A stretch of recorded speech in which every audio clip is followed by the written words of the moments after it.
If you're working in HR, then you know that the world of human resources is becoming more complex than ever. Keeping up with everything can leave you burnt out and exhausted, resulting in little time for you to focus on what's most important, your employees. It's for this reason we're bringing you a weekly dose of HR pills, aimed at helping support you in your role so you can show up for your team in the best way possible. Today, we're bringing you the lowdown on OKRs and KPIs.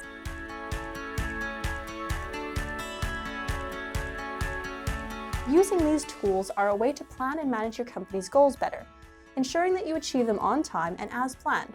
Most often, the terms OKRs and KPIs are thrown around in larger companies. However, they're becoming quite familiar in smaller and medium-sized businesses as well, and for good reason. Now, before we go too deep into the topic, let's take a step back to define what exactly they are. Objectives and key results, otherwise known as OKRs, are a tool used to assist the Human Resources Department in meeting their objectives in less time and with ease. With OKRs, normally at least half the objectives are proposed by employees.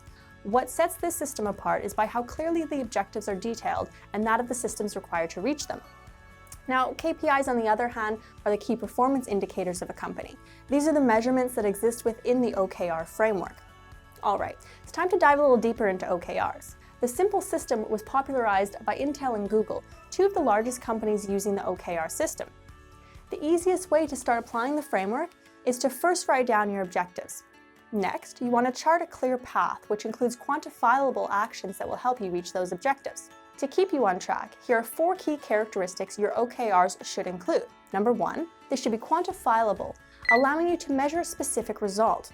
As an example, you may say that you want to generate 10% more leads.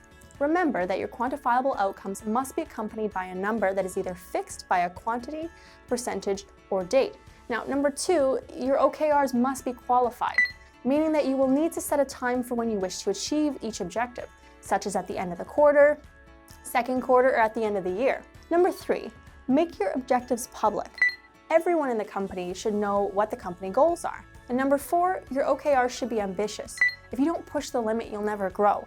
An ambitious objective is one that requires focus and commitment to reach. Now, once you've set your OKRs, it's time to introduce the KPIs. Your KPIs will keep you on track to reach those objectives that you've set previously. I'll introduce a short example to help you understand the difference better. Okay, so if your objective is to improve employee engagement and happiness within the company, your key performance indicators may include things such as planning 3 team meetings a month focused on motivating staff. It could also be conducting individual interviews within the company to find out more about your staff's needs, worries, or struggle. Or why not pass around a staff satisfaction survey, collect responses, and plan to improve satisfaction by 10%. For more examples like these, head over to the related article on OKRs and KPIs, which I'll link in the description. But to wrap up, we want to emphasize the importance of aligning your OKRs with the overall goals of the company. And if you're wondering when's the best time to set your OKRs, we'd say it's probably a good idea to define them before the end of the new year, at the same time you're finalizing your HR plan.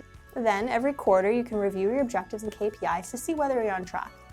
Well, that about wraps everything up. If you want to know more about how to apply the OKR methodology to your business, check out the link in the description. And, as a bonus, we've created a free OKR performance template for you to start detailing your human resources objectives with the OKR system. We hope you enjoy it. See you next week.